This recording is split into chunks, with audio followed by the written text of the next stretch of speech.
Class 9 chemistry का आज second chapter का सेकंड टॉपिक है, जिसका नाम है कैथोड रेज ट्यूब या डिस्चार्ज ट्यूब या विलियम क्रूग ट्यूब्स।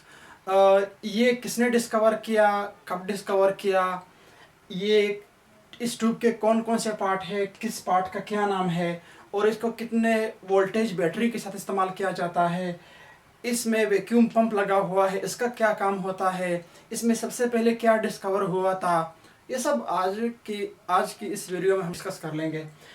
तो ये वही ट्यूब है, क्रूग ट्यूब, जिसको हम कहते हैं। ये सबसे पहले विलियम क्रूग था, एक ब्रिटिश बरतानिया का एक फिजिसिस्ट था, ठीक है, एक डॉक्टर था जिसने उसको डिस्कवर किया था।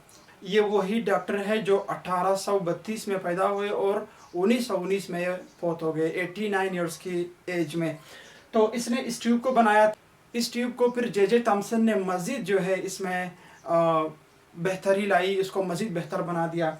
ये वही ट्यूब है जिसमें जे थॉमसन ने इलेक्ट्रॉन, गोल्डस्टीन ने प्रोटॉन और रॉयंटन ने हमारे साथ एक्स रेज डिस्कवर कर दिए थे। तो चले जाते हैं इस ट्यूब की तरफ। अच्छा, ये हमारे साथ कैथोड रे ट्यूब है, कैथोड रेज ट्यूब, जिसको हम CRT शॉर्टकट में कहते हैं। इसको क्रूग ट्यूब भी कहा जाता है या डिस्चार्ज ट्यूब भी कहा जाता है। इसका जो हमारे साथ नेगेटिवली चार्ज्ड एरिया है उसको हम कहते हैं कैथोड, ओके, और इसका जो पॉजिटिवली चार्ज्ड एरिया है उसको हम कहते हैं एनोड, ओके, एनोड। तो एनोड कैथोड को हम कलेक्टिवली तौर पर इलेक्ट्रोड्स कहते हैं। क्या कहते हैं इन दोनों को? ठीक है, अगर हम उसमें चार्ज की बात ना करें तो हम दोनों को इलेक्ट्रोड्स कहते हैं। इसमें यहाँ पर एक वैक्यूम पंप लगा हुआ है, जिसमें क्या होता है, जिसके अंदर से जो प्रेशर है उसको रिड्यूस करने के लिए ये वैक्यूम पंप लगाया जाता है। अब हम इस पर बात करेंगे कि हम इसमें जो प्रेशर है वो क्यों रिड्यूस करते हैं, उसकी क्या ज़रूरत है, मतलब हवा को हम क्यों निकालते हैं। ठीक है, उसके हमारे साथ कितने 3 जवाबात है।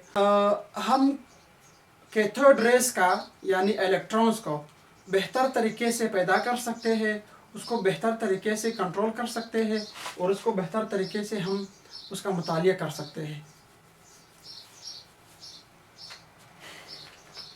हवा निकाल कर या प्रेशर कम कर, ठीक है, हवा निकाल कर या प्रेशर कम कर इस ट्यूब में वैक्यूम पंप के ज़रिए से, तो क्या होता है, हम इलेक्ट्रॉन्स या कैथोड रेज का हम क्या कर सकते हैं, आसानी से मुतालिया कर सकते हैं। ठीक है, इसके अलावा इसको हम आसानी से पैदा कर सकते हैं और इनको हम आसानी से कंट्रोल कर सकते हैं। अच्छा, इसको वो क्यों कहा जाता है, सही है, इसको कैथोड रेज क्यों कहा जाता है? क्योंकि सबसे पहले इसमें कैथोड रेज जो है वो डिस्कवर हो चुके थे। कैथोड रेज जो है वो इलेक्ट्रॉन्स को कहते हैं, ठीक है, इलेक्ट्रॉन्स को जो कैथोड से एनोड की तरफ जा रहे थे। अच्छा, अब इसमें बैटरी की बात करते हैं। इसको कनेक्ट कर दिया जाता है एनोड को भी बैटरी के नेगेटिव टर्मिनल के साथ और कैथोड को नेगेटिव टर्मिनल के साथ और एनोड को हम जो है पॉजिटिव टर्मिनल के साथ क्या करते हैं, कनेक्ट करते हैं। अच्छा, इससे जो बैटरी कनेक्ट की जाती है उस बैटरी का जो हमारे साथ क्या होता है, वो हाई वोल्टेज बैटरी होती। ऐसे बैटरी नहीं होती जो हम बल्ब जलाने के लिए इस्तेमाल करते हैं या मोबाइल चार्ज करने के लिए जो छोटी छोटी बैटरी इस्तेमाल करते हैं। ये इसमें 5000 से लेकर 10,000 वोल्टेज बैटरी, ठीक है, ये एक बहुत बड़ा वोल्टेज है।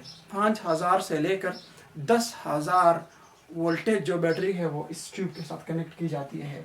ठीक है, तो इस ट्यूब को हम मज़ीद जो टॉपिक्स है हमारे साथ, डिस्कवरी ऑफ कैथोड रेज में यानी इलेक्ट्रॉन्स में, या डिस्कवरी ऑफ प्रोटॉन्स में, या जो हमारे साथ न्यूक्लियस है उसकी डिस्कवरी में, ये ट्यूब जो है हमारे लिए बहुत बड़ा मददगार साबित होता है। तो वहाँ पर इसको फिर हम मज़ीद जो है क्या करेंगे, डिस्कस करेंगे। ये एक शीशे से बना एक, ठीक है, थिक वॉल्ड ट्यूब है, सही, बहुत ही शानदार, बहुत ही इम्पोर्टेंट और बहुत ही आसान टॉपिक है जिसको हमने पढ़ा था, इस टॉपिक को।